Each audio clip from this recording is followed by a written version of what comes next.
Good morning, everyone. I'm gonna wait for all of our guests to join.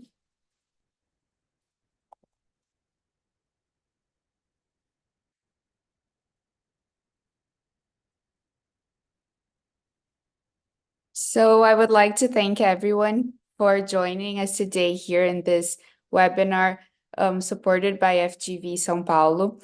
We are going to talk about innovation and strategies in international arbitration proceedings. And we have some very esteemed guests today here with us. I have the honor of presenting them to you. And we're going to start by some opening remarks with Professor Luciano Chin. Professor Luciano Chin is a professor at FGV São Paulo. He is also one of the founding partners of Carvalho Machado e Chin Advogados. And he is going to talk a little bit about the Brazilian perspective of our topic today. After Professor Luciano starts, we are also going to have Professor Lucas Mesteles. Professor Lucas Mesteles is a professor of law at Queen Mary University of London and a senior partner in Clyde & Co.'s London office.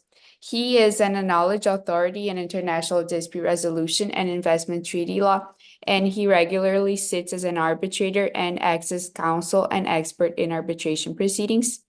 We're also going to have Professor Greta Walters. Ms. Walters is an adjunct professor of law at NYU, where she teaches courses on international arbitration and the CISG. She is also a partner at Chaffetz Lindsay here in New York, and she has a wide range of experience as arbitrator and counsel, working on disputes concerning construction projects, energy licensing, and distribution agreements, among many other matters. Last, we'll also going to have Mr. Arif Ali. Mr. Ali has over 30 years of experience in international dispute settlement, including investor state and international commercial arbitration. He is the co-chair of Deckard's International Arbitration and Public International Law Group. He has served as lead counsel and arbitrator in arbitrations under all the major arbitral regimes, and he has also held positions at leading academic institutions like Georgetown University and the University of Dundee. So thank you very much for our three distinguished panelists for today for agreeing to participate and talking about this very important subject. I just realized that I didn't introduce myself, so I'm going to do that very briefly. My name is Maria. I'm currently an LL.M candidate at Columbia Law School, and I am having the honor of co-moderating today's panel with Leonardo, who's also here. He's an LL.M candidate at NYU, so it's going to be great. We're going to have all of these different perspectives. It's generally a very international webinar. So I'm going to start by passing on the floor to Professor Luciano. Luciano, thank you. Thank you, Maria Rafaela. Thanks also Leonardo and to all the panelists this morning. Morning for those who are in Brazil or in the US. We have one that is in Europe right now. But anyway, thanks Professor Ali, Ms. Teles, and Walters for being with us here at FGV. FGV has a reputation. It's a relatively new school of law in Brazil. Even though it's quite well reputed in law, it started with economics and business. So it has a unique learning method and approach to legal issues. And in FGV or at FGV, we're proud of discussing legal issues in a more problematic or Socratic way with a sort of dialogue with the US legal system and education. Even though we not necessarily discharge the dogmatic discussion, but we proud ourselves to discuss legal issues in a more Socratic and problematic way. And at FGV, law and economics is it's a mandatory subject, so all students should study that matter. And in law and economics, efficiency tends to be something that scholars and practitioners should bear in mind. And we normally discuss a lot in law what justice is. What is justice, morality, and it's still unusual in Brazil to discuss efficiency. And what is efficiency? And this is something that we borrow from economics. It's basically a cost-benefit analysis.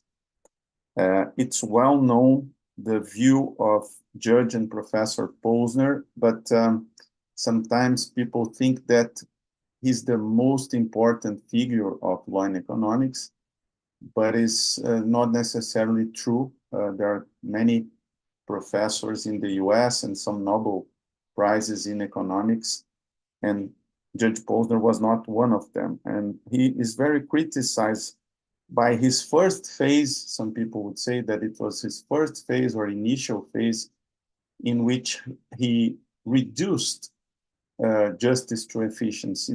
He later on changed his view, but it's important to have this idea of efficiency of cost-benefit analysis. Economics, some people tend to think that is mathematic, but is basically a science who helps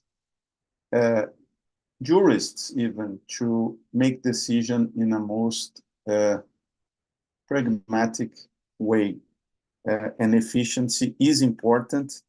And we have a group here at FGV in administrative law that are studying pragmatism and public law.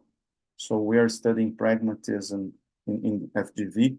And pragmatism is also something that Judge Posner tends to comment, and maybe he's more interesting when he comments pragmatism than his initial phase of law and economics and reducing efficiency, justice to efficiency. And pragmatism basically means consider reality. And when we tend to be very dogmatic, reality is something that is forgotten. And arbitration is facing nowadays some criticism in Brazil especially, but we're going to discuss this with our colleagues and have a more international view, has been criticized from a reality standpoint. Basically, its costs and benefits. Some people are saying that arbitration is costing too much and the benefit is disputable. And some companies, we cannot forget that arbitration is a tool to solve problems at least when we talk about companies, for the companies. So if they believe the trade-off is not good, they might be thinking about going back to state courts. So Brazil has a boom in arbitration, and nowadays some companies are criticizing the trade-off, meaning costing too much for a result that they could have in courts without paying. Well, of course, as a law and economics professor, I shall remind that it's not for free when someone uses the court system. The taxpayers are paying, so it's not for free. And for those who are not aware of the Brazilian situation, we have one of the most expensive court system in the world, according to the numbers, because we have to deal with around 80 million cases. And of course, it's a lot to pay. So it's not for free, but companies tend to think in this cost-benefit analysis, and if they're paying for arbitration, they would be expecting to have something more. And probably, and maybe, the problems of arbitration are not dogmatic, theoretical. They are very down to earth, and they are related, as companies are saying, and the data are revealing that, an efficiency problem. And this efficiency problem is related basically to management. So we would need management tools to face those efficiency problems. So, Maria Rafaela, I think that is my initial remarks. Again, thanking you, Leonardo, all FGV team, putting this event together, and to the other panelists, which I will be really interested to hear them. Thank you. Thank you, Thank you, Luciano. Professor Luciano. Just before we proceed, let me just read the statement, the disclosure statement. I'll read it in Portuguese and in English, and I'll ask the speakers if they can, after I read it in English, just certify that you acknowledge the terms, and it's just a standard response, just to comply with the regulations from FGV for webinars. So I'm start in Portuguese and then in English. So, as manifestações expressas por integrantes dos quadros da Fundação Getulio Vargas e por convidados que participam dos eventos e transmissões online representam exclusivamente as opiniões dos seus autores e não necessariamente a posição institucional da FGV. Reiteramos também que todos aqui presentes concordaram em participar desse evento de forma espontânea e, com isso, autorizam o uso do seu nome, voz e imagem, além de ceder os direitos autorais patrimoniais relativos à sua exposição para essa transmissão, que ficará disponível posteriormente nos canais oficiais da FGV. Para seguir com essa transmissão, pedimos que manifestem verbalizando ou sinalizando sua concordância. Now I'm going to turn to English. The manifestations expressed by members of the staff of the Getulio Vargas Foundation and by guests who participate in the events and control them online represent exclusively the opinions of their authors and not necessarily the institutional position of FGV. We also reiterate that everyone present here agreed to participate in this event spontaneously, and with that, authorize the use of their name, voice, and image, in addition to assigning the patrimonial copyrights related to their exposure for this transmission that later will remain on the official channels of FGV. So to continue with this transmission, we ask that you express your agreement by verbalizing or signaling your agreement. I agree. Amazing. Just before we continue, I would like to remind the people that are watching us through YouTube that on the description of the video, we have a link where people can ask questions. So after the initial discussions, we're going to open up for questions, and we're going to check the link to see if any questions came up. I saw that 3 people that are watching us have already wrote a couple of messages saying good morning, thank you for the panelists. So I think we're going to have a good interaction here. But just so everyone knows that there is the option to ask questions too. And I think we can start with Professor Mistelis. Thank you very much. I'm delighted to join you, albeit remotely. I will make a number of statements, some of which would appear to be sort of controversial. But they are statements I mostly subscribe to, but also they're made for the sake of argument. The first statement is that perhaps we are experiencing the post-golden era of arbitration. I would describe the golden era of arbitration, the adoption of the New York Convention back in 1958, which a period of which have lasted perhaps up to 50 years, where arbitration was experiencing a period of growth, both from the side of the council and of the side of the arbitrators, but also in terms of regulation. This post-golden era period has certain advantages and has certain disadvantages. Arbitration has established itself as perhaps the preferred option for cross-border disputes. And the success of arbitration implies that arbitration is also used for domestic disputes much more than it used to. And although in parts of the world like Europe, there has been traditional resistance to expand arbitration into consumer matters, but that's not necessarily the case in all jurisdictions, and we have seen quite a bit of attempts to have arbitration grow in consumer or consumer-related matters. So because of its growth, we have sort of experienced that arbitration is under more intense scrutiny and indeed criticism. Some of this criticism relates to pure international commercial arbitration.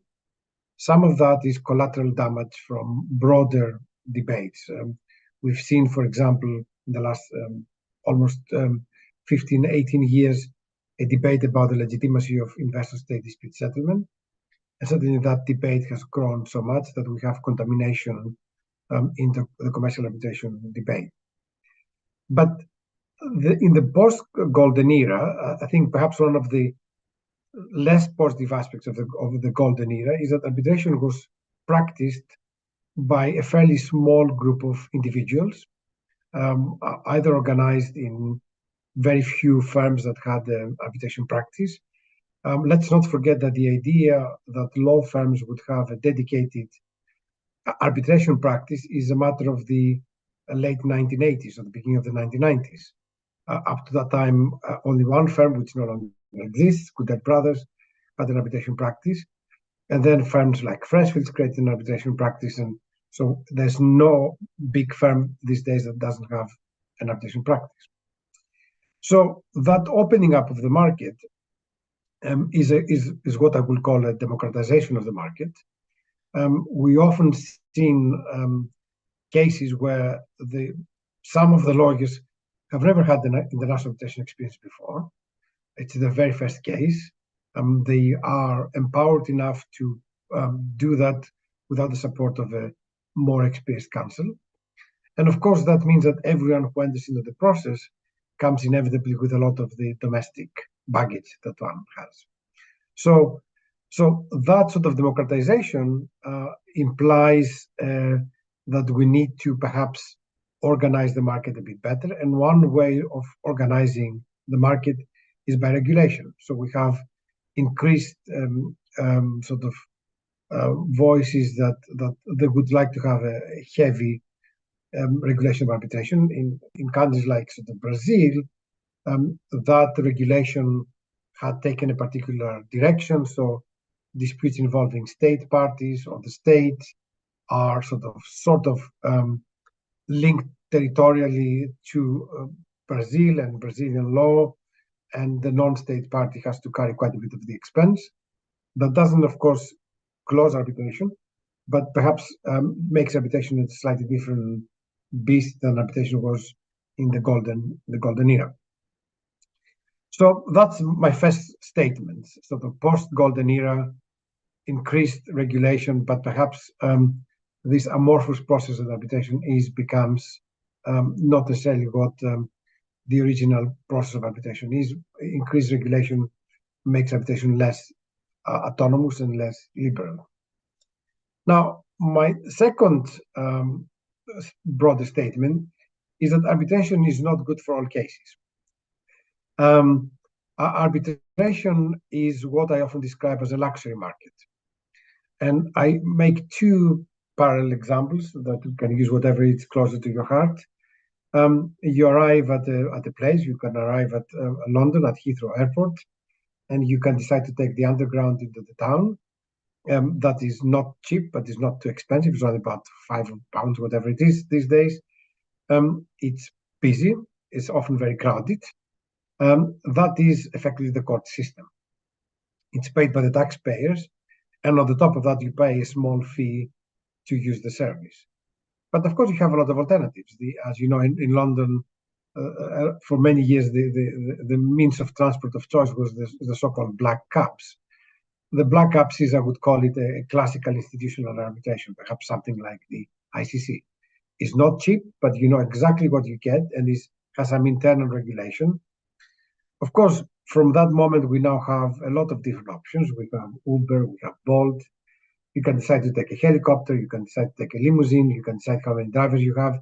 That's all the variations of other institutional arbitration, or indeed in some formats, if you think about the extreme of the limousine service, or not in the American sense, but in the English sense, or the helicopter would be some sort of an ad hoc arbitration. And that comes for the cost, but then is a service you have, and you can design it very much like you want to. And it is very much the other sort of other market that is comparable, perhaps, if you wish, is if you think about a health market. So if something goes wrong, you can always go to a state hospital. Sometimes you don't have to pay for that directly, you pay indirectly through taxes. For a normal use of service, sometimes you have to wait quite a bit, like the sort of the courts, which get very congested, but you will eventually be seen and you will get a sort of good service by a qualified practitioner, physician. But of course, we have private health and various variations of public health where you can choose your physician, you can choose the medical consultant you want to see on the basis of their experience, a profile that you have, speaks perhaps the same languages as you. So arbitration is that private market, is not the court, and we should not compare arbitration with the court. It's like comparing apples and pears. They are in the same business, but they're very distinct businesses.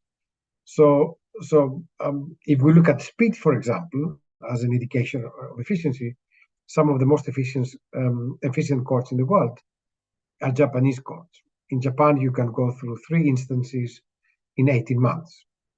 In the majority of the cases, you can go through an arbitration case through 18 months. In England, if you go through all 3 instances, you normally use about 3 years. But if you look at jurisdictions like Italy or India, that process of going through 3 instances could be anything up to 20 years. So in terms of time, any arbitration is much quicker than that, but it's not cheaper. And again, the courts appear to be cheap, but they're supported by the tax sort of payers.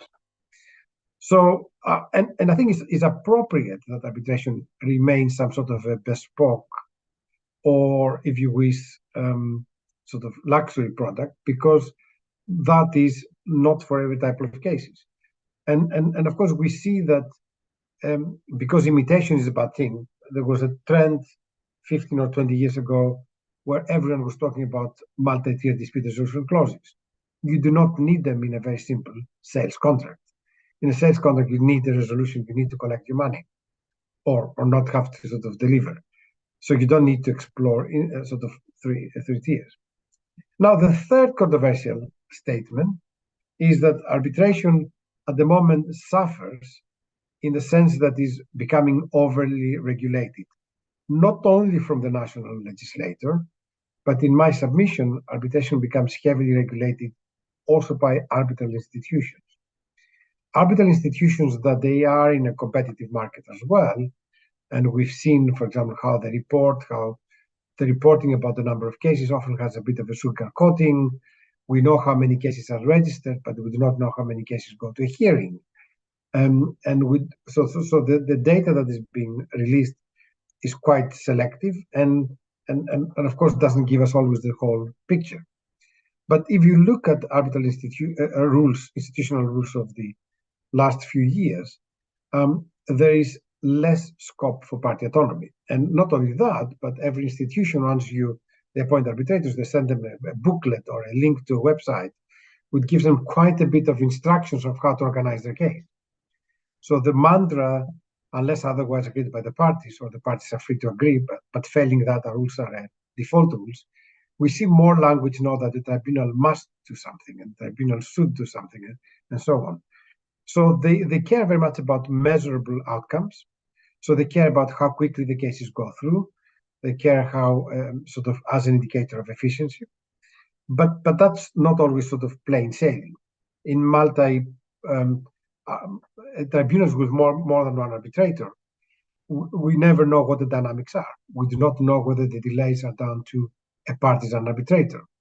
We do not know whether the parties fully participate. There was effectively a couple of years back a report about an investment case, where of course we have more in the public domain, where it appeared that the tribunal took about 3 years from the final act of the process until the award was rendered, and that is plainly unacceptable.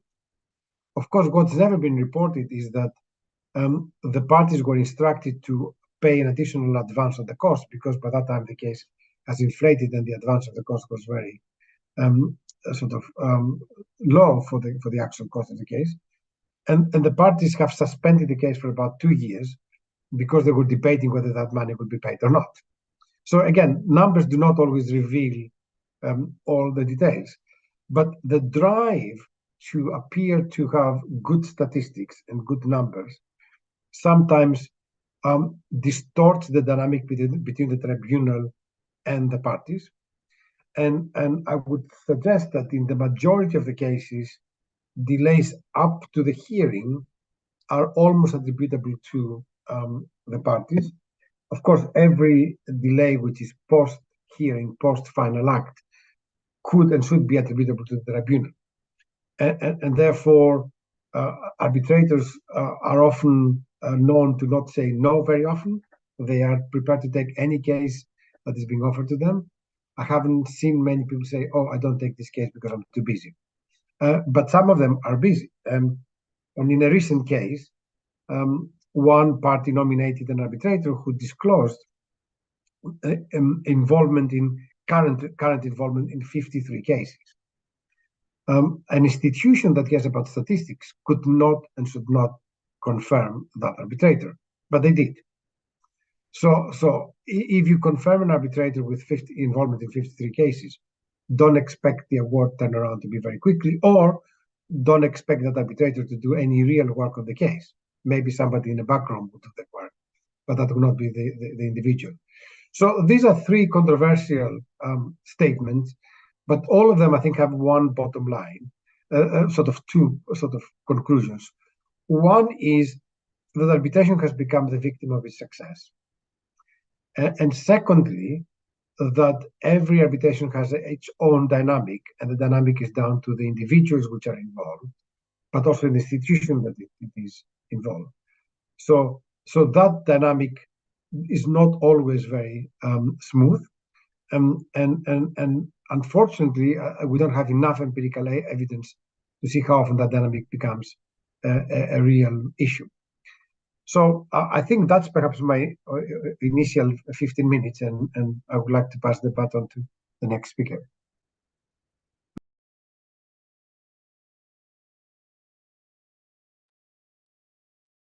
So I think I am the next speaker. Thank you, Lucas. And thank you, Luciano, Leonardo, Maria, Rafaela, FGV for inviting me today. So I'd like to focus my introductory remarks on some specific techniques and best practices for case management from the perspective of external counsel. And this is specifically in preparing written submissions during arbitration. And I was thinking while Lucas was talking, I'm not sure this blends quite seamlessly from his topic, but I actually think where he ended up, it does, particularly his comment that delays leading up to the hearing can often typically be caused by the parties or by counsel. And I think this is one of the areas that I wanted to touch on as to how to avoid those delays, and also considering how you can be more efficient and set up the case for efficiency as you progress. Now, as we talk more at the other sessions, as the session progresses today, effective and efficient case management is really something that you need to consider at all the phases of the arbitration. Obviously, even in drafting the arbitration clause, and it's something that all the actors that Lucas touched on as well, arbitral institutions, in-house counsel, arbitrators, witnesses, experts, everyone is involved with. But just in the time allotted to me this morning, I think focusing on what external counsel can do at this one specific phase might be helpful and hopefully provide some insight. So if we turn to thinking about the preparing the written submissions, depending on the complexity of the case, and even perhaps in some of what might be considered less complex cases, this can really be an intense endeavor, given the number of pieces that you typically see filed in arbitration cases these days. So typically you'll have the legal brief, which is then supported by one or more fact witness statements, one or more expert reports, numerous fact exhibits, documentary evidence, and then various legal authorities. Now, the challenge in preparing these materials and identifying them is that often the task of doing that for each needs to move in parallel with the others. So it can be quite easy to go off the rails in terms of managing the efficiency of these if you don't have a good case management plan in place. So what I've seen in my practice is that the legal aspects, so, preparing the submission, the memorial itself, is often more straightforward to manage. And what I mean by this is conducting the research necessary, the legal research, drafting the legal arguments for the memorial itself. But developing the fact record and preparing the materials to support that can be very complicated, and it can be very time consuming given the number of actors and stakeholders involved. And really that's what I've seen in the obvious difference between developing the fact record and the legal aspects of the case. In the terms of the legal arguments and the research, you largely have external counsel leading that aspects, but with the factual record, you'll have many different inputs. You'll have it from the lawyers, both in-house and external. You'll have it from a number of non-lawyers, like the fact witnesses, experts, maybe management from the client. And each of them are really coming to the case with different ideas as to what is important. They may have different memories or perspectives of what happened, and they certainly will have different time availability to commit to the case. On top of that, you might be managing issues like different jurisdictions or time zones, different languages that the individuals might wish to communicate in. So when you put all these facts together of trying to develop the factual record throughout the case, but particularly in preparing your written submissions, there's a lot of complications that can arise, and good case management to keep you on track for the hearing that Lucas mentioned requires several steps along the way, at least from my perspective, to keep you on track and to manage those aspects. So there's 3 techniques that I'd like to discuss that we've in particular found effective in my practice in considering this phase of the arbitration. And the first is to consider holding a plenary session with all participants well in advance of the filing. So what do I mean by this? Well, it's really just a group meeting with everyone that would have a significant role in the case. So that would include external counsel, in-house counsel, experts, fact witnesses, plus others from the company that may have key knowledge about the relevant facts. And I forgot to make one preliminary remark before I got into my 3 tips. The reason I wanted to focus on these 3 aspects I'm about to get into and take this approach this morning is I very much agree with Lucas's comments and reflections on some of the development of international arbitration. We have so many tools and new guidelines and rules these days that are supposed to help us with more efficient arbitrations.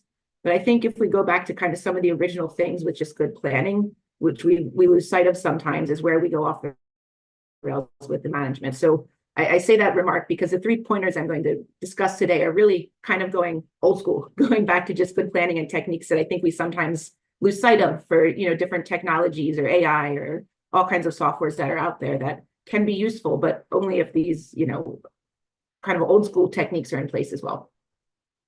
So going back to my first point, which is to consider holding a plenary session with all participants well in advance of the filing. So the purpose of this meeting is really to have multiple goals. And I always like to think about it as a few things. Is 1, making sure that the relevant stakeholders understand what the case is about. It's 2, making sure what the relevant stakeholders, that they understand their role in the case.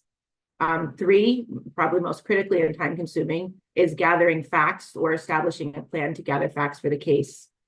And then 4, which is a bit of a softer one, but a certainly important role of this, is presenting an opportunity to discuss different opinions, memories, approaches. As I mentioned, you're often dealing with a lot of stakeholders from different perspectives and angles, and their memories and ideas as to what happened is not always the same. And it's not about making everyone get on, coaching or telling them what to do, but it's making them realize that there were different perspectives or different things happening that they might not have realized. And this can be particularly important if you're dealing with multinational companies. You might have different employees that are involved that have not met each other before. They might be bringing different cultural aspects or understandings to things, particularly when you're in a dispute. Non-lawyers, business people, just, working in their everyday capacities can sometimes be defensive worried that they're the ones that are being blamed, or feeling like they need to blame others.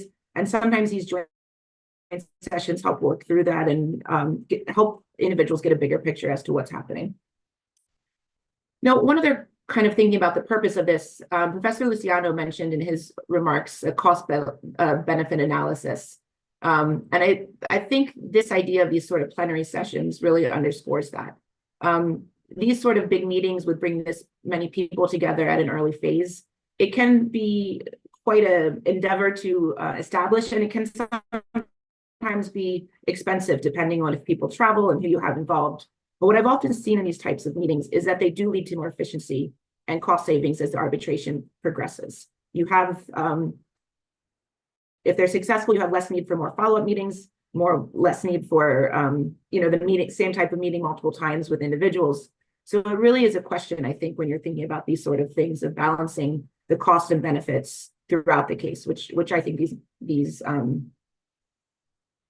meetings can have. So the other question to think about into whether these types of meetings will be helpful and efficient is considering the timing of when to have them. Now, there's no right timetable as to when you should have a meeting like this, except that it needs to be far enough in advance of your filings to make it meaningful. So if you're the claimant, perhaps as soon as you, the external counsel, have a good enough view of what your arguments will be and what the main factual points are that you need to develop, that perhaps would be the right time to have this type of meeting. If you're the respondent, I'd add in that you need to make sure you understand the other side's case. You've had enough time to review their submissions so that you can make these types of meetings productive.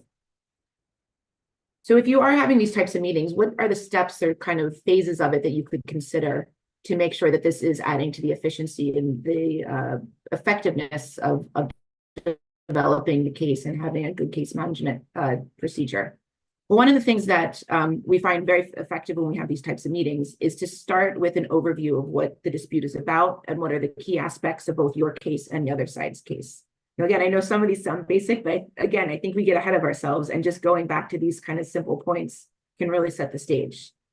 So this sort of overview, it can take the shape of a presentation from external counsel, where you're summarizing the arguments on both sides and the key evidence that does support, or that the types of evidence that you'll need to support the submissions. If you're engaging experts, I found that asking the experts to present a summary of the opposing experts' views or opinions maybe, as well as an outline of the scope of work that they're being asked to do, as well as the types of evidence they need, can be very helpful. Clients and fact witnesses in particular are often not familiar with the expert process, so understanding their role and the types of information requests and where they fit into the case is very helpful. And really, these sort of overview sessions, I found it really helpful because many times clients, even in-house lawyers, will often be surprised at what the other side is or is not arguing. I think we've all dealt probably with fact witnesses that find to themselves one specific fact or aspect is really critical as to what happened, but it might not fit into the broader picture of the case. And I think helping everyone to get on the same page to understand what is and is not relevant and where the development needs to go at an early stage can save a lot of time as you go forward. Another thing to consider in these initial presentations, depending on whether the client is well-versed in complex arbitrations or disputes at all, I've sometimes found it helpful to spend time making a presentation and walking through just generally the arbitral process and the timeline of what that looks like. And this really helps stakeholders understand what's required of them, both in terms of time commitment and deadlines. They can put it in their calendars and they can start thinking about what they'll need to do for things. So beyond these large group sessions and these kind of overview things, another aspect of these sort of plenary sessions in advance of filings that I've found helpful is also to have small group sessions where you can discuss topics more specifically. You should think about the format of these, whether you need them to be a whole group, just breakout sessions, whether experts should be part of them, whether they should just be lawyers, whether they should be fact witnesses, business people. And the right answer is, as with everything law, it depends, but it's something that you need to strategically plan out and really think how to make these meaningful. And they can be organized by certain issues, a certain period of time, a specific area that an expert might be analyzing. So there's no shortage of how to analyze these, but I think these smaller group sessions within this kind of overall plenary session can often be very helpful too, to gather information for the filing, help understand what needs to go in a witness statement, perhaps, maybe fine-tune the expert's scope of engagement, those sorts of things. And then the last thing I would say before, when you are having these sort of plenary sessions or these group meetings at an earlier stage in advance of filings, is to make sure that before you end them, you establish a plan for follow-up for the filing. You certainly will not accomplish everything at this meeting. In particularly, what I often find is it generates a lot of requests for additional documents or information that you need then the client to go back and find these sort of things. But it's really important that you establish a timeline and a plan so that the client, the fact witnesses, and the experts all know what's needed to move forward. Now, the last thing I'll say about these sort of plenary sessions is a question as to where they should take place. Now, they of course can take place virtually or in person. And I know COVID, we've all become very adept to doing things virtually, as we are this morning or afternoon. I will say that in person, when you have these many people can be more effective. I found it's easier to have people stay engaged and focused and really carve times out of their schedule. That being said, to have people travel if you're not in all the same city, and to take full days if that's how you're doing it, it can be difficult to find time with everyone's calendar, and it can be expensive, of course, to organize. So virtual can work just as well. If you are doing these sort of sessions virtually, I would say just be conscious of making sure that you do have your technology in place and they're using all the technological advances we have properly so that you can share documents in a way that everyone can see.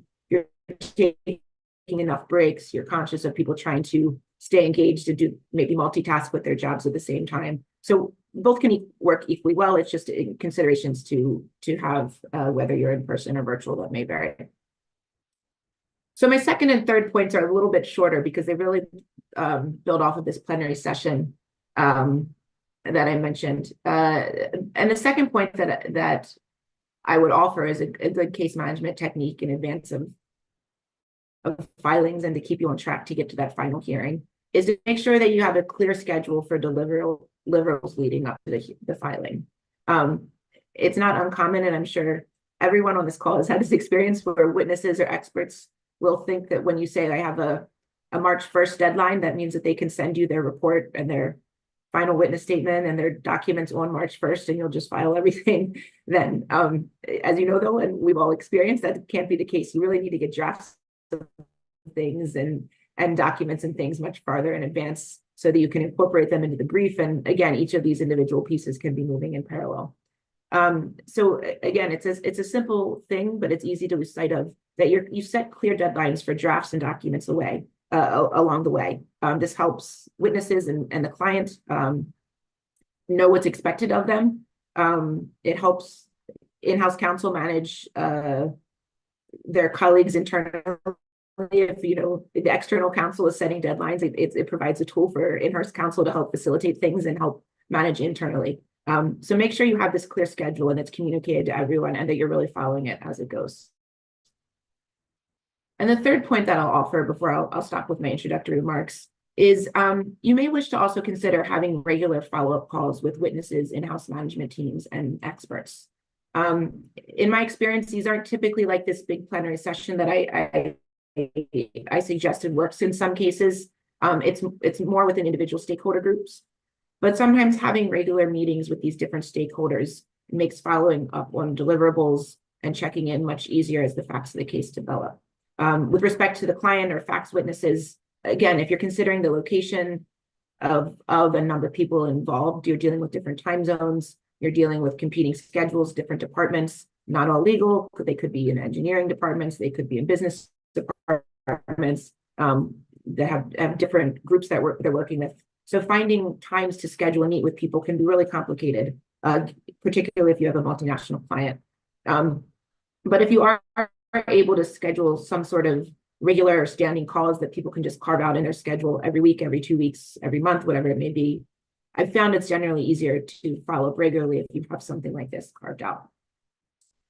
With experts, the same thing. Consider having check-in calls after drafts are due, maybe weekly or bi-weekly or even monthly follow-up calls as well. You can check in and make sure that they have the materials that they need if things come up. It helps progress the cases as it changes as well. So with that, I'll stop. And I know we'll talk about some other tools as we go on, but I think just a concluding remarks is kind of where I started, is that when we talk about case management, it's easy to get carried away, I think, with all these softwares that are out there to help you manage tasks, and AI, whether they can, help you develop facts or analyze documents and those sort of things. But in my experience, none of this matters if you don't have really the basic things in place, which is often, it was something that Lucas mentioned as well. It's considering, the individuals and the human aspect of things, and that people are really coming with different perspectives, different kind of time constraints, and being really conscious of that at different phases of how to manage that, at least in my experience, is really critical and kind of step one when you're conceiving an efficient arbitration.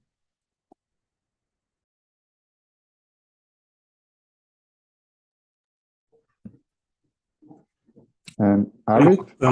I will take over from Greta there. Thanks a lot, Greta. It was really teased me up extremely well for what I have to say. I mean, I love all the ideas that you just expressed. I think that they are extremely important for purposes of ensuring not so much efficiency, which of course they do, but legitimacy. Because I think with arbitrators participating in the execution of the arbitral process that's been defined, you're really focusing on what ultimately I think is a critical goal, which is legitimacy of the proceedings.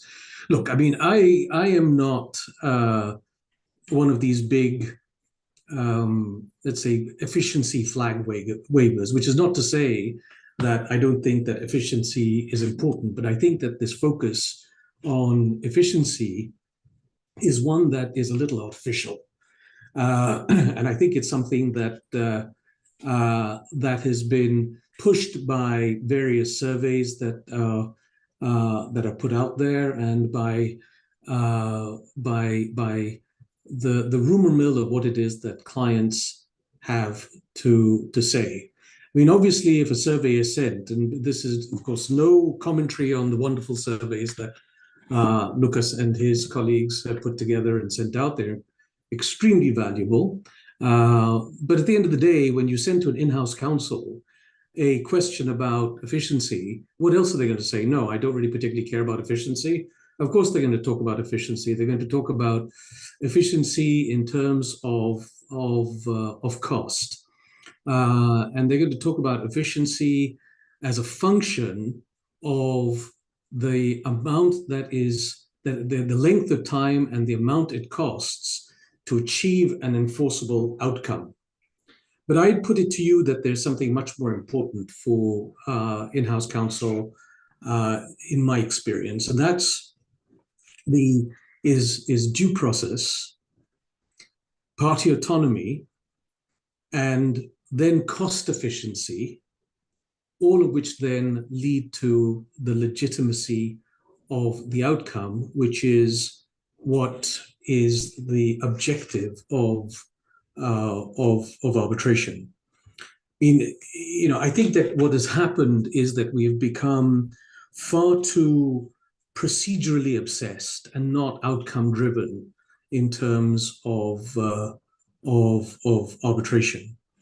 And I think that that's something that is a function of several things. When we talk about efficiency in terms of cost, I mean, what is inbuilt into this process, and for many of the students who are looking at the practice of law as you go forward, you are entering the world of practice at a very different time in your lives than perhaps some of us perhaps all of us who are addressing you. And what I mean by that is the commercialization of legal practice.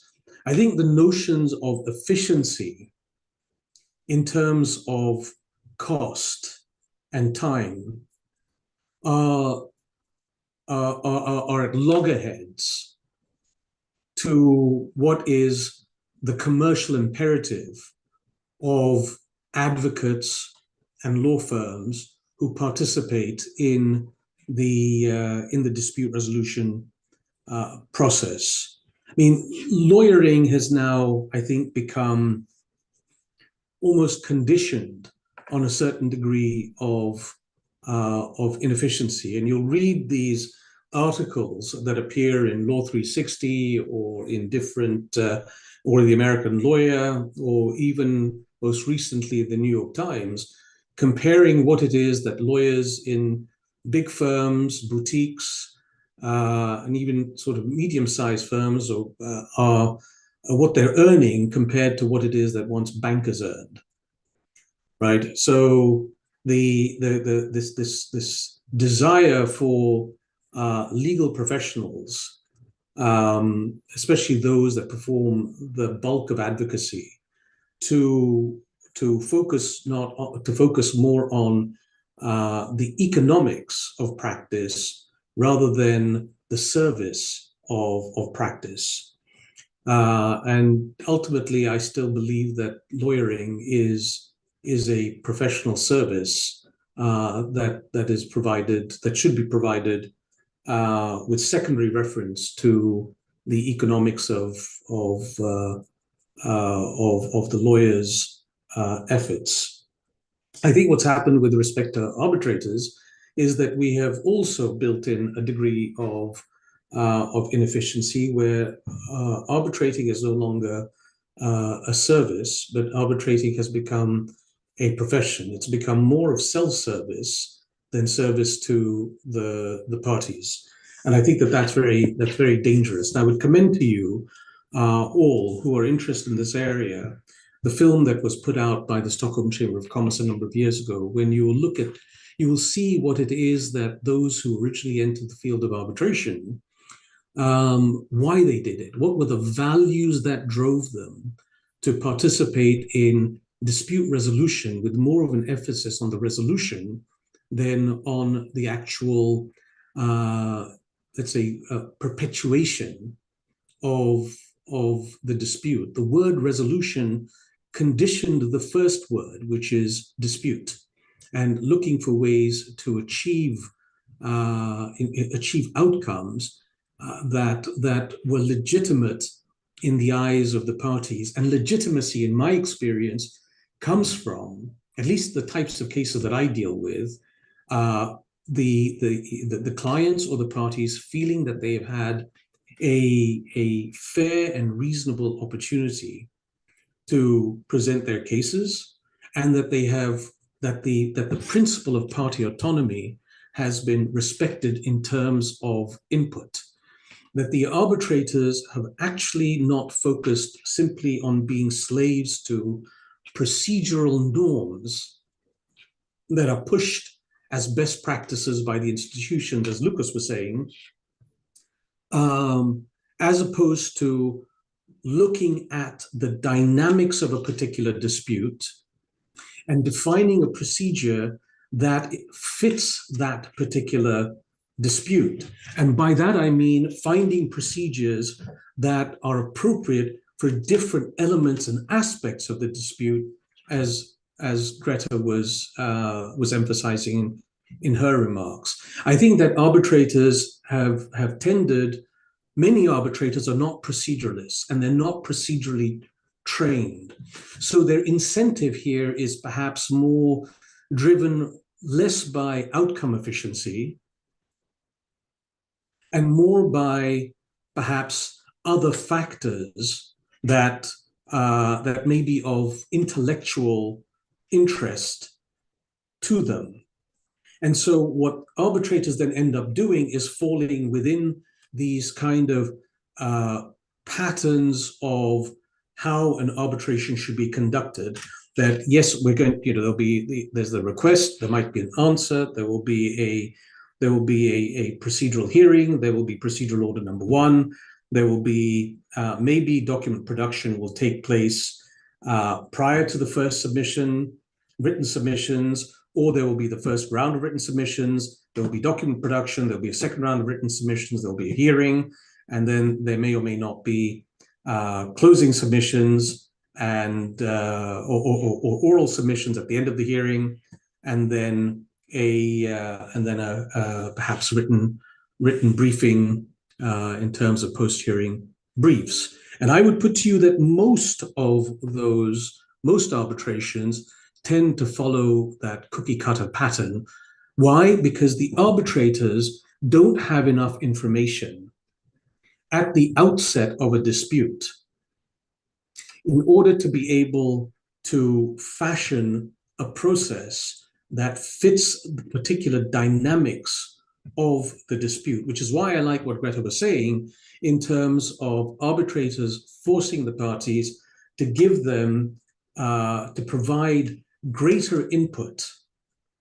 Not because, I mean, ultimately, what ends up happening is that whatever is framed within procedural order number one tends to then become ossified procedurally for the rest of the process, as opposed to simply being a document that sets the framework for the dispute resolution proceedings within the context of what is known at the time about the specifics of the dispute, whether it's the substantive issues, the number of witnesses, the number of experts, what have you. So, I think that the way we need to start looking at at evolving arbitral procedure is literally throwing out all the rules and giving arbitrators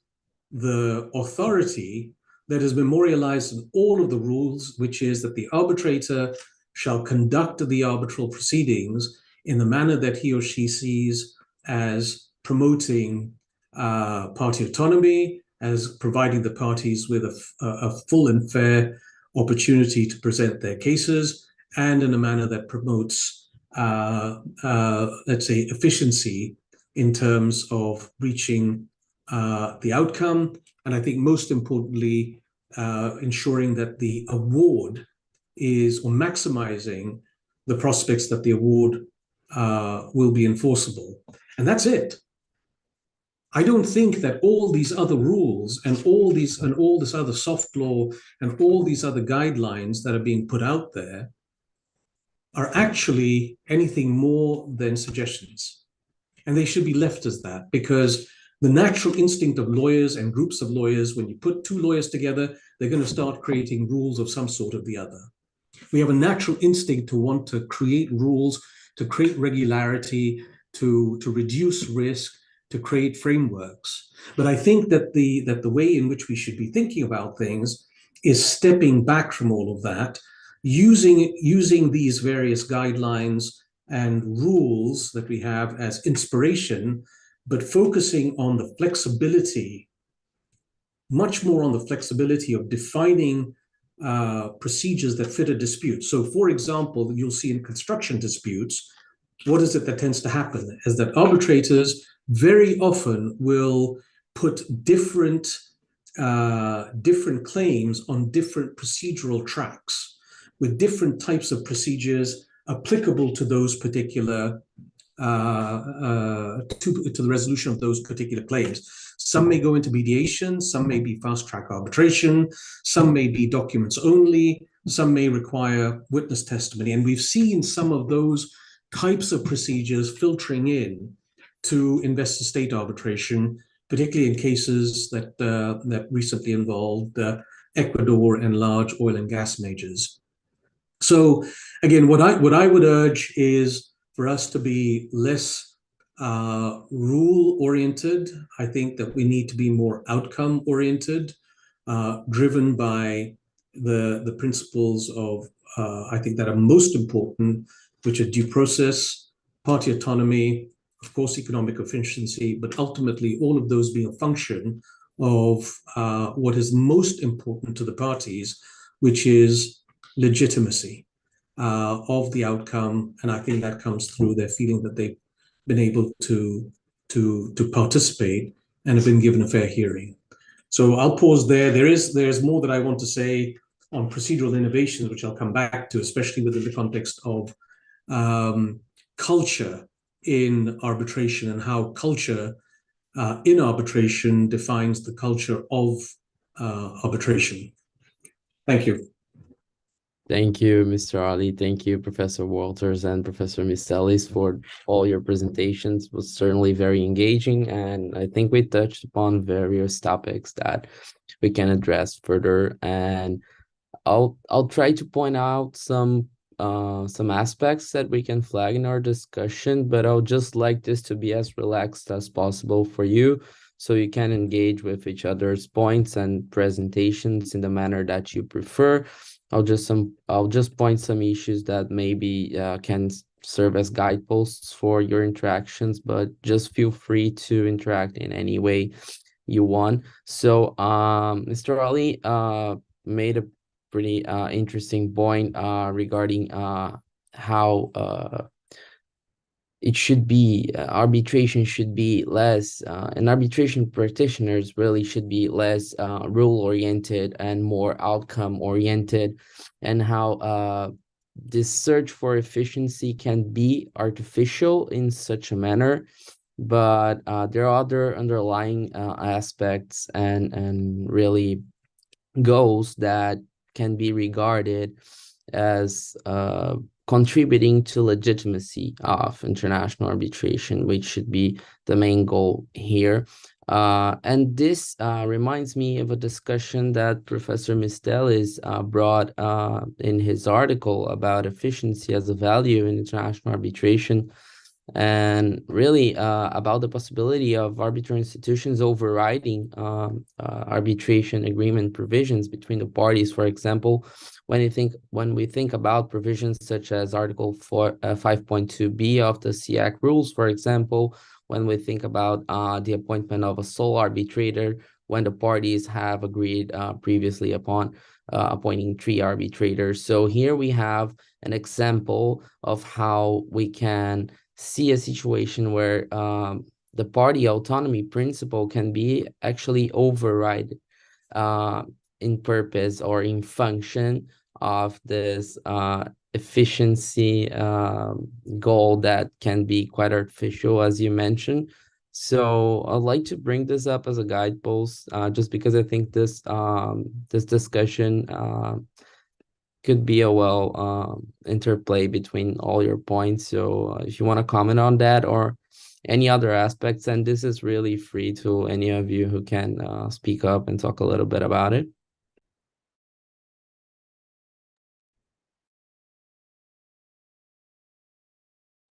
If I may start, I think for many years I've used to attend an event which is the sort of the ICC and School of Arbitration Joint Arbitrator Symposium. And the classical question that I remember being repeated very often is, whose arbitration is anyway? So is the arbitration of the parties or the arbitrator or the institutions or the tribunals? And of course, there are a lot of different sort of analogies that people bring. There's an interesting metaphor that John Fellows uses quite a bit, that arbitration is effectively owned by the parties, but if the arbitration is some sort of a vessel, then the tribunal is the captain, and is the role of the tribunal very much in line with what Greta and Arif saying, sort of to lead a dispute, to lead it to a safe harbor. So we have to allow the tribunal enough discretion to get to the end of the arbitration in the right way. But you see, and especially as part of this broader efficiency, there are some infamous or notorious arbitrators who really fix the timetable at the beginning of the process, which works very well for them. And if the parties come later and ask for a bit something extra, they will never engage with that discussion. It's completely sort of outside there. That's the timetable we have agreed. So what Greta suggests as a plenary session, or sometimes I like to put now what I call a midstream conference. So after the first exchange of submissions, So the tribunal is engaging throughout the process, not at the very end, because the institutions that push for that efficiency, they do not provide the right incentives to the parties or to the tribunal. I mean, let's not forget that for most institutions, the business model is have the parties pay in advance on the arbitration and pay the arbitrators at the very end of the process. But if you have a number of deliverables, then the tribunal will have to engage with the case much sooner and get to where they need to get. So, but coming back to your question, Leonardo, I think really the issue is whose dispute is it, and ultimately is always the parties' dispute.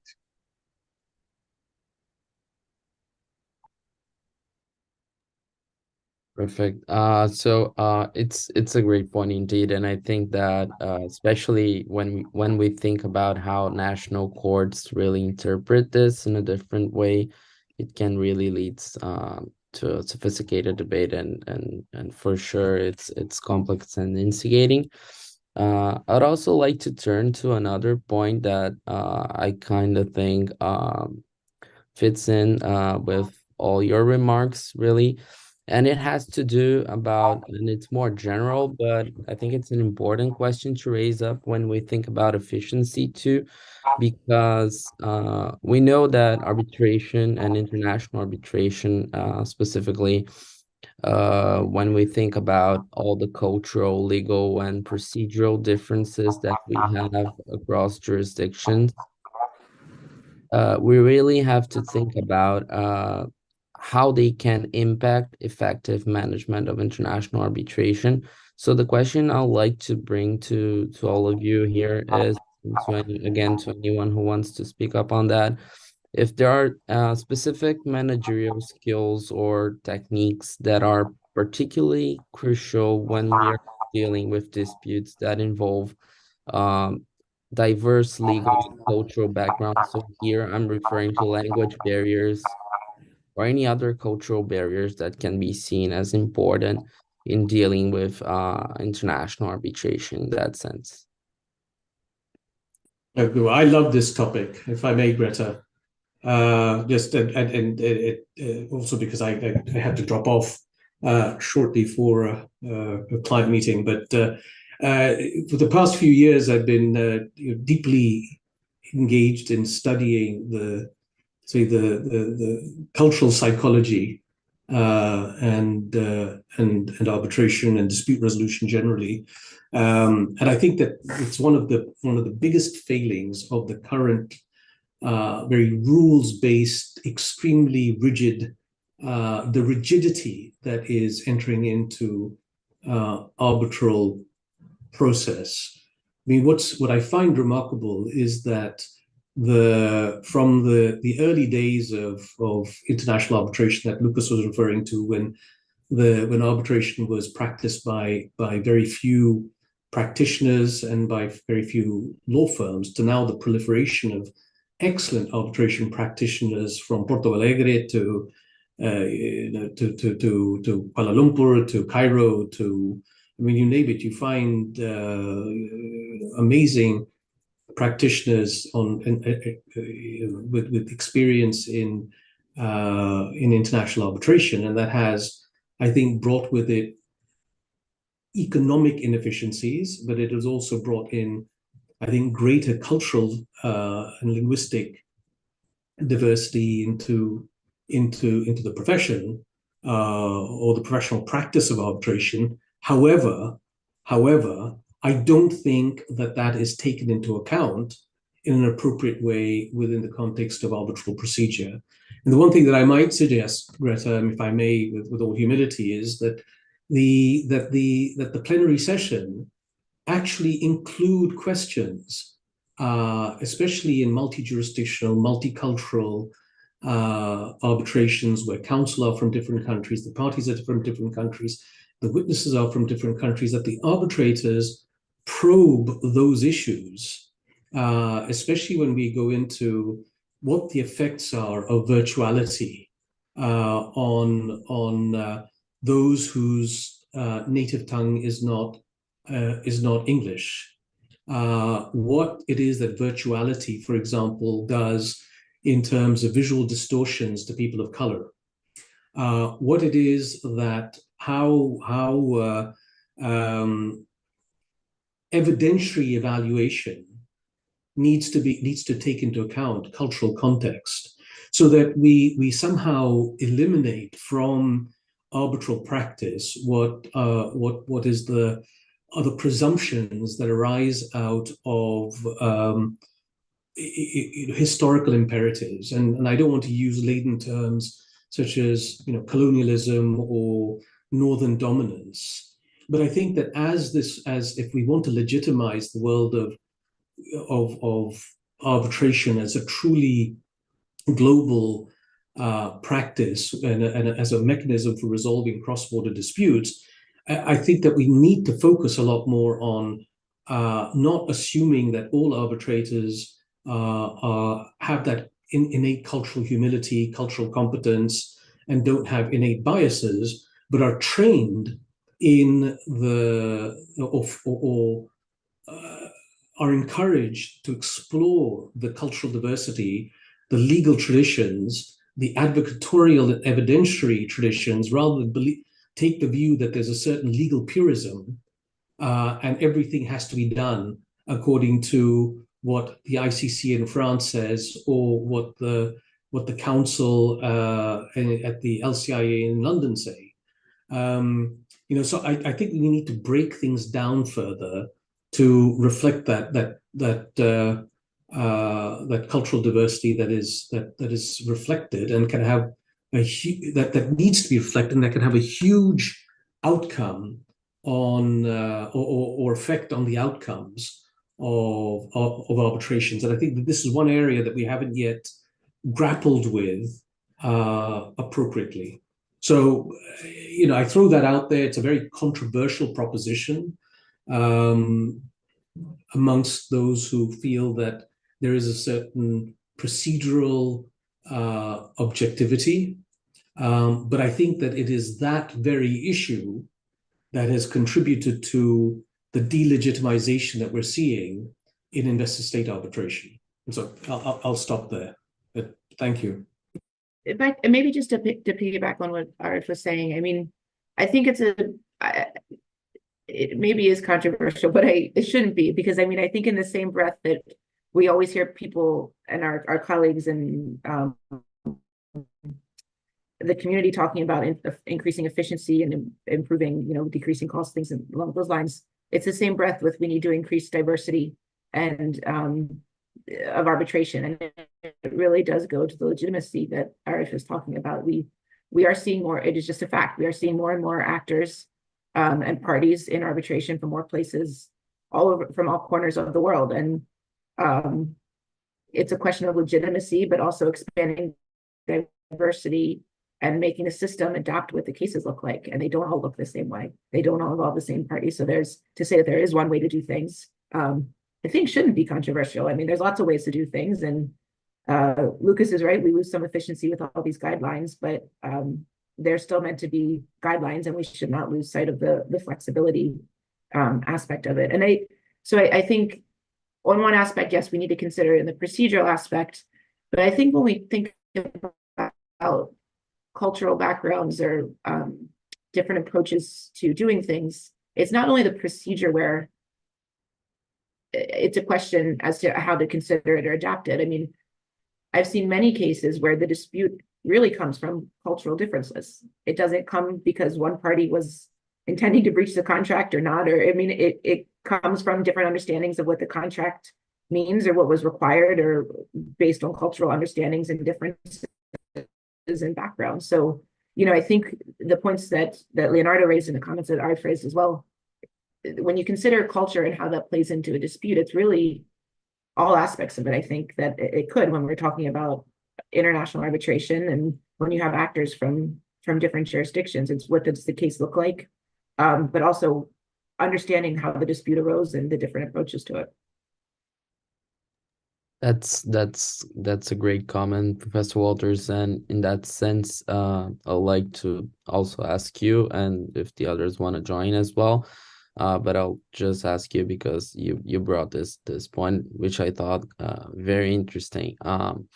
And you mentioned that, of course, technology and new techniques can be important when we are thinking about securing efficiency in international arbitration. And even if we go back to our previous discussion about cultural and language barriers, for example, I think technology, of course, can play a role in that, in addressing that problem too. But your point is very interesting in the sense that technology is important, but it does not solve the issue if you don't get the basics or the human part right. So if you can expand on that, and as well address, in your opinion, how exactly technology, especially I'm referring to AI here or any other technologies, how can they impact the management of international arbitrations? If so, and if you have any experience with that, if you, in your opinion, that's something that can be beneficial, and what can be the most worrisome cases too in that sense? Sure. So that's a great question, and I certainly don't have all the answers because we see more and more coming out with AI that's both terrifying and helpful at the same time. I mean, there, even before the AI that we've been seeing now in the past couple of years, though, I think the legal community in general, not just in arbitration, we've done a mediocre job, maybe better post-COVID, I think, of adapting to technology, you know, using things like document search software to help, particularly in the US litigation context, or if you have US parties or parties that want to have American discovery and international arbitration to make the disclosure process more efficient, to use search terms and things along those lines to limit the need for really the human aspect to at least do some of the first level of some certain things. Other tools like machine translations softwares have really improved over the last several years, which I think is a huge help in efficiency goals to both decrease the time and cost associated with translating from, you know, sometimes numerous languages in a case. So there are certainly aspects of technology that I think we all use all the time and we see as a huge advancement and improvement. I mean, things like Zoom also that, I mean, I remember we were all trying to do WebEx and Skype several years ago still, and sharing documents and doing depositions and all those sort of things, or witness testimony that we do seamlessly now. You know, it was always a huge ordeal, and something that I think many of us did not have as a kind of standard course in our practice like we do now. So, you know, there are aspects of technology certainly that I think are much for the better, and increase efficiency and cost. But there's, I guess what I meant by going back to the basics is these sort of things will only work if you have a good plan in place. So if you don't have a, you know, even the AI softwares we see now, they can help you identify or spot issues, but there still needs to be a human element that looks at that. And the AI software can't understand if you have, you know, we have people in London, the US, Brazil, you know, we could have them on just as easily Singapore, China, Germany, you know, from all different countries today. And I think some of I know some of the programs and the softwares and things like that, advancements, we're not at the point, and I don't know, maybe hopefully we're never at the point where we just have computers and technologies that can understand these cultural differences and some of these nuances and approaches that we've been talking about today. So that's really what I was referring to with the human aspect, is that everyone's bringing their own background and cultures and understanding, but there's also just aspects of how individuals, particularly people that are not lawyers, come into a dispute. You know, as I mentioned, if you have witnesses or people from companies tend to feel defensive when there's a dispute. Sometimes nobody wants to be a witness, nobody wants to be accused of doing something wrong. And I think that interaction, how you handle people and that sort of understanding, that human aspect of it, isn't something that technology can really anticipate or deal with yet. And I don't know even if it can, if that's a good thing. Amazing. Thank you, Professor. And it really makes all sense. And it's really something to consider and to think when we think about how AI and technology progresses. So I guess we're nearing towards the end. I just want to give Mr. Ali the opportunity to give some final remarks if he wants. As he'll need to leave for a call, but I just have one other question for Professor Mistelis after it, and then I think we can proceed for final remarks. But just before that, if Mr. Ali wants to speak anything else before his time is up. Well, nothing really other than to say thank you all very much for inviting me. I've enjoyed this and look forward to interacting with all of you in somewhere else around our increasingly small arbitral world. Thank you so much, Mr. Ali. Thank you for coming. It was a pleasure. So I guess I'll just proceed to my final question. I don't know if Maria Rafaela also wants to step up. Can I make a comment which based on something that Arif said and something that Greta said recently about sort of the culture, but also the technology. Greta was very correct in saying that effectively where we're moving is, and sort of the broader diversity is a genuine goal for arbitration because it serves the legitimacy of the process. And I think the some of the arbitrators who have experienced being less culturally sensitive are former judges. I have sat in cases with very, very good judges, but perhaps average arbitrators or below average arbitrators, where they have to decide the case subject to a foreign law, which they're not trained in, and therefore they will try to translate everything. I mean, that's not typical to judges. It's sort of a human nature, trying to translate everything back to the system in which you've been trained. So you have an Italian sort of a Brazilian law applicable, and then they ask, so can you give me a good authority? Can you give me a case which confirms that? And of course, you know that in a civil law system, that's not relevant. The other thing, of course, with some of the more seasoned arbitrators is the technical capacity. I mean, Greta made the point that machine translations now are much better. But again, they work very well if you also have a bit of comparative law sensibility.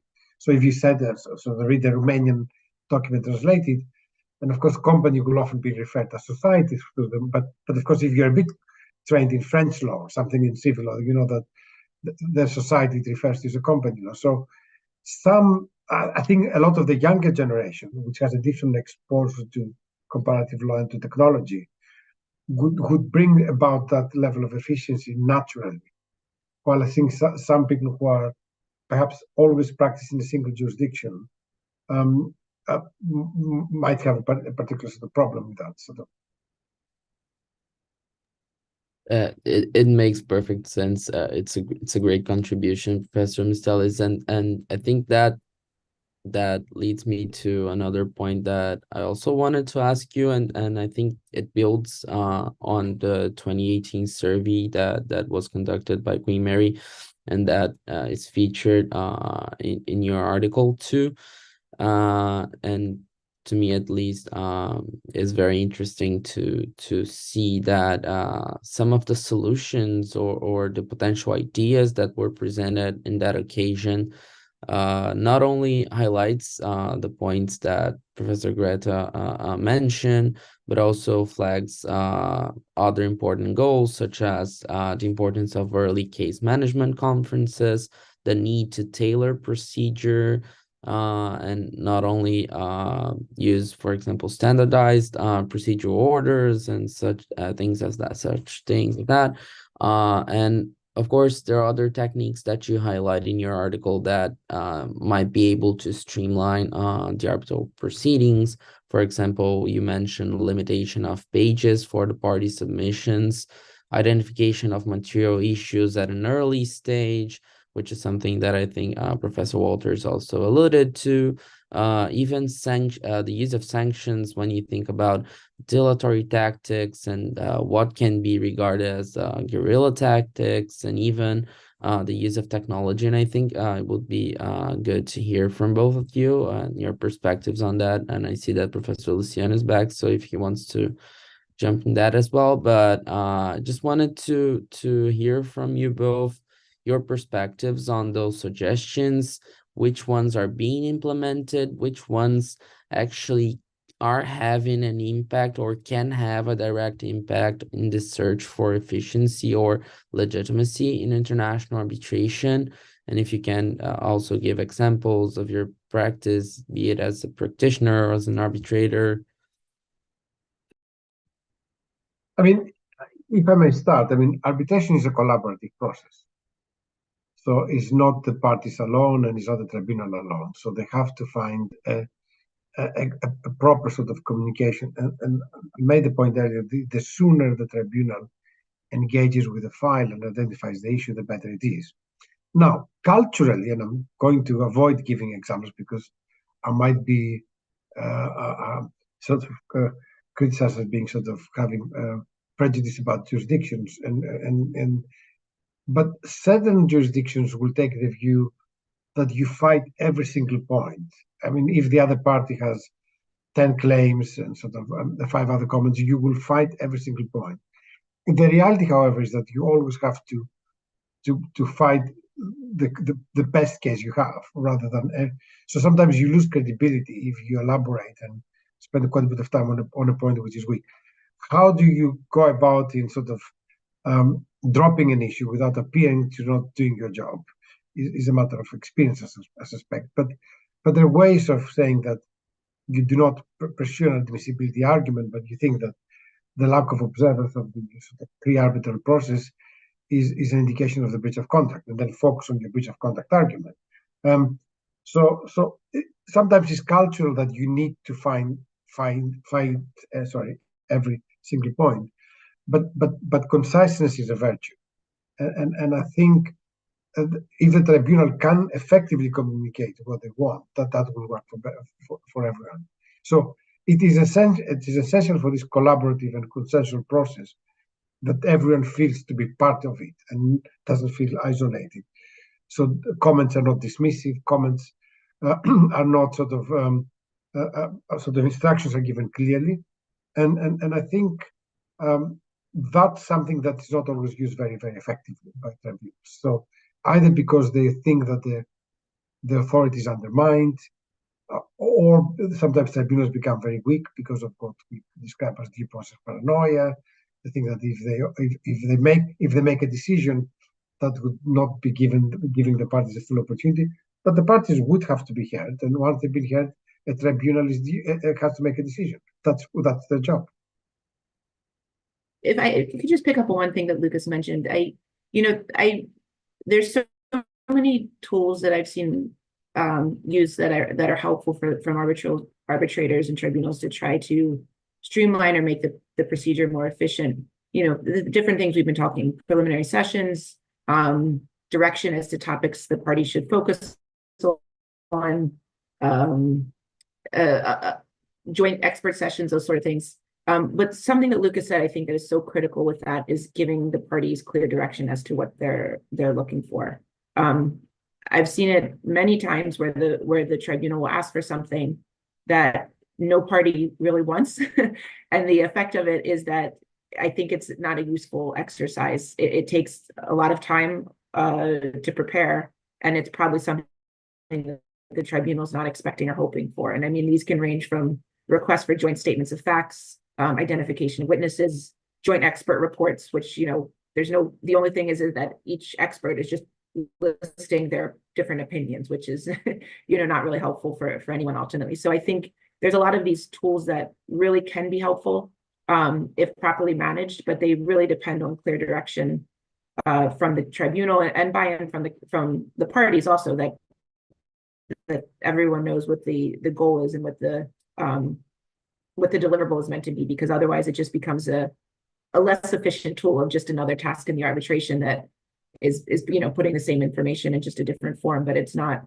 helping narrow the issues or crystallize things. So I think with anything, if there's clear direction and guidance as to what it is, it can be very useful. But I think that's a really critical part when we think about these sort of tools. Those are very useful remarks. Thank you both. Professor Luciano, do you want to give some final remarks as we are approaching the end, or? Yes. So it was a great discussion. I took note of a lot of points made by all the speakers. Professor Lucas made interesting points about how the market changed, how it brought regulation. Sometimes regulation is good, sometimes it's bad if it's, let's say, over-regulation. And this is, again, an aspect that we like in law and economics. I mean, regulation should deal with a failure of the market. Sometimes the failure is not in the market, is within the regulator. It could be, so that's why self-regulation tends to be better than state regulation. And I guess we have been seeing some self-regulation going on, which is probably the arbitration centers responding to a demand for regulation, or at least a perception that a regulation is needed. He made other interesting comments about how not to compare different objects. And again, I think perception is very relevant because all the point nowadays is to understand the human perception, and I'm really offering a course this semester on law and neuroscience. I think there are some interesting points that neuroscience can bring in how the perception sometimes is more important than reality. After all, what is reality? Is it something that human brain understands? And if and Arifali mentioned culture, and it's hard to separate culture from perception. And if the perception of the stakeholders is that we have a problem, then it becomes a reality. And I think what some data shows is exactly that there is a perception, and it's important to have events like this to discuss the perception. Sometimes the perception is wrong, but then we need to address what is wrong. And Professor Mistelis has a great research on that, and it's relevant that we take this into account, in my view. Professor Greta mentioned, or Walters, if you use the last name. Both are fine. made very interesting points with regards to techniques. I love this idea of a plenary session to put all the stakeholders and discussing. And I imagine one problem that might arise is that big companies nowadays, they have this procurement system of hiring expert witness that might take 3 months. I would imagine, after you have to respond and then ask for an expert, and but it's very interesting. It's also interesting how you approach this issue, like as efficiency being part of the concerns of a lawyer and management. And I think that is studying in different jurisdictions. I think North Americans tend to take this for granted, but in some places we're still struggling to think that if efficiency is something to be valuable, and if you don't manage, then it's completely out of control.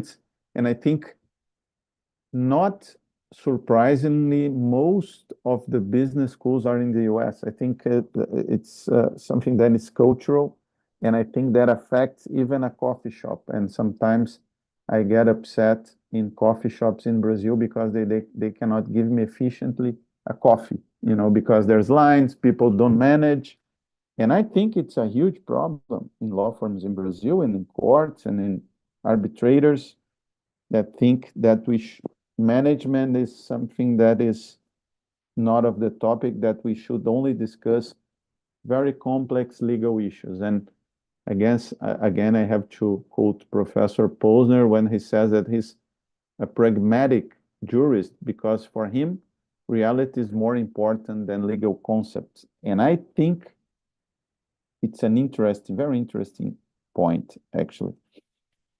Clear schedule of deliverables. This follow-up with stakeholders is very interesting too. And finally, Professor Arif Ali, he had to leave, and we are all lawyers and we understand, and that is the trade-offs of having a panel with so important lawyers that they might answer calls and clients, you know, that's the urgency. But I would like to respond his question about legitimacy versus efficiency. And I still think academics in Brazil and elsewhere associate economics with profit. And I think as a science is more important to understand the human process of decision making. And his view of the problem of efficiency, to me, is what we call in law and economics asymmetric information. There's asymmetry of information in the beginning, and we need to address by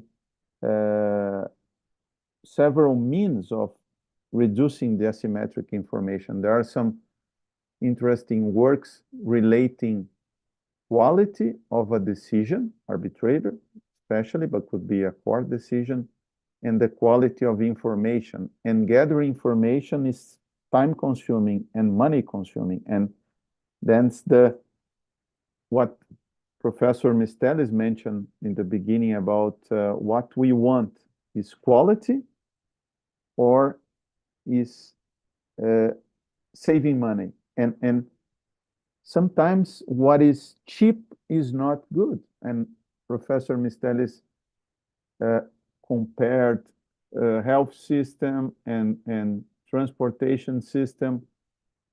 But I could mention wine. I like more wine, Professor, than taxi.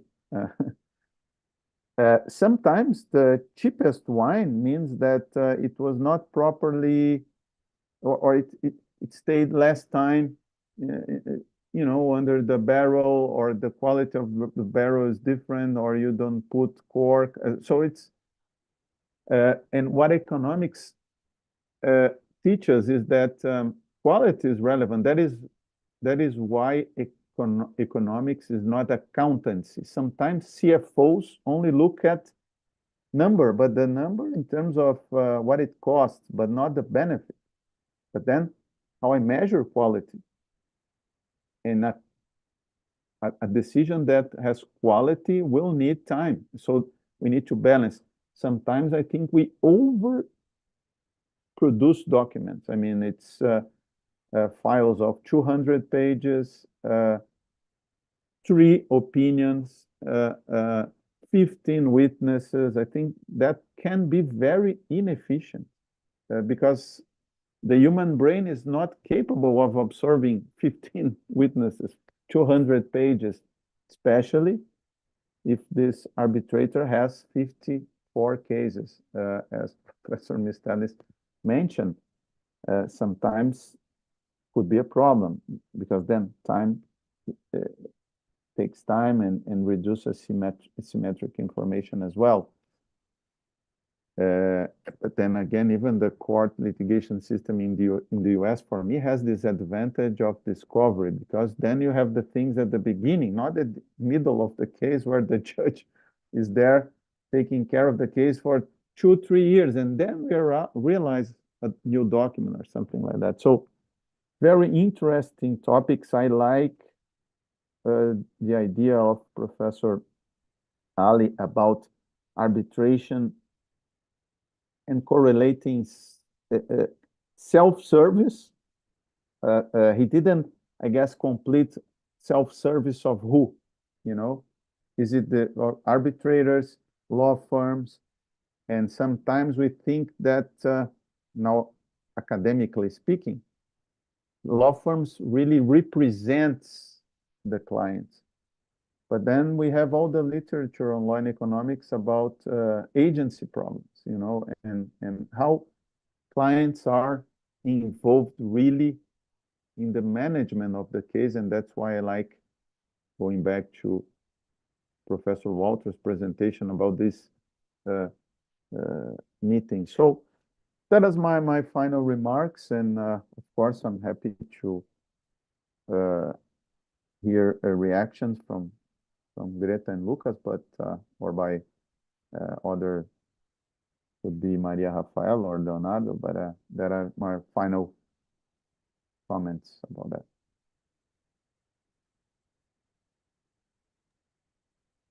Thank you. Leonardo? Maria, okay, Maria. Thank you, Luciano. And I'm also going to take this opportunity to thank Professor Walters, Professor Mistelis, and Professor Ali, who already left. But I was here making notes too, so I was learning, just sitting back and learning during the entire webinar. But it was great. It was an honor to have all of you here today. I don't know if Leonardo wants to give some final remarks too, but in my side, I would just like to thank you all for your participation. Yeah, it's the same. It was my pleasure to moderate this alongside you, Maria Rafaela, and thank you all. Thank you, Professor Walters, Professor Mistelis, and Mr. Ali as well, for coming here and speaking with us about those important topics. It was certainly a pleasure and a great opportunity to learn too. All right, thank you. Thank you so much. Thanks for having me. Thank you.